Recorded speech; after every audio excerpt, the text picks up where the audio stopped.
me play probably the one clip, and Warren alluded to it earlier, but Paul, I want to also ask you about it because this was the one that I was like, okay, he never should have done the interview. This is the part where I was like, yeah, he shouldn't have done it.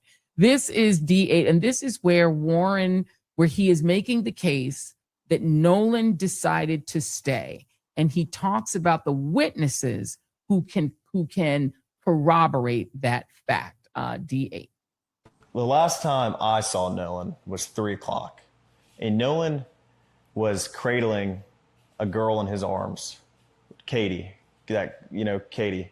And Katie, Nolan was sitting there, and the last time I saw him, I looked at Nolan, and Nolan was like shaking his head, laughing, and I was like, dude, you crazy. I was like just joking with him. And but anyway, Nolan, that was the last time I laid eyes on him.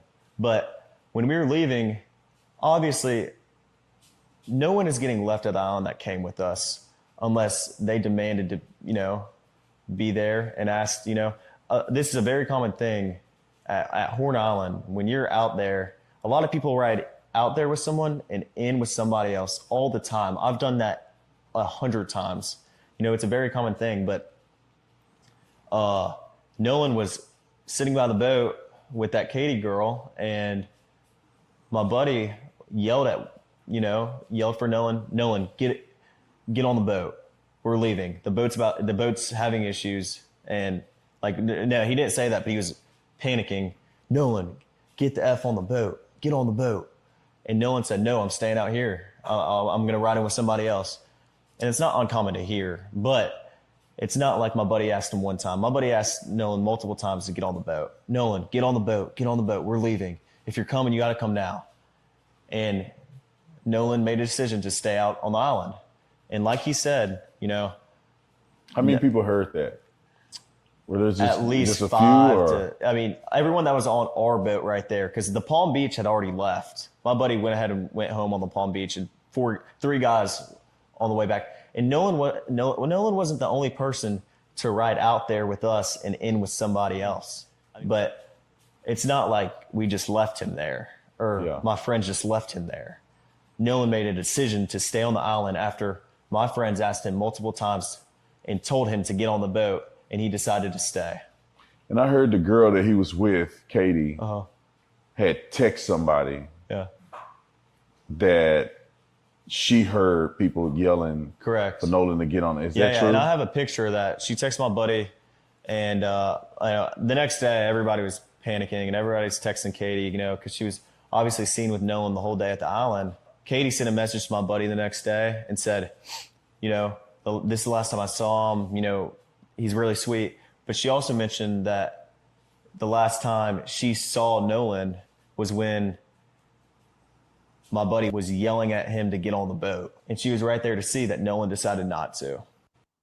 Paul, Warren said that was at 3 o'clock, that they're yelling at him to get on the boat.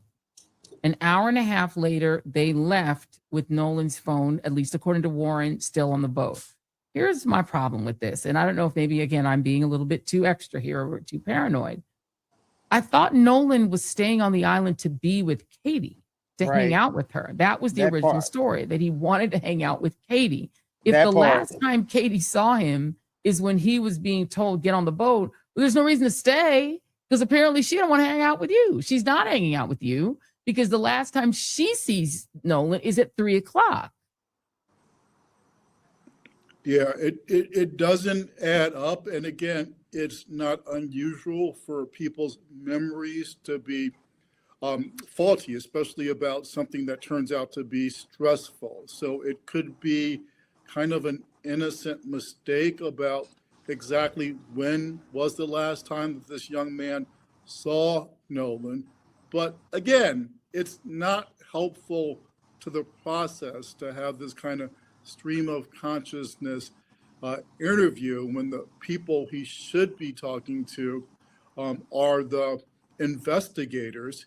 And especially when we consider that this young man's mother is a judge, that raises all kinds of issues. She's a high-profile person in the community, so we've already learned that her son was involved in this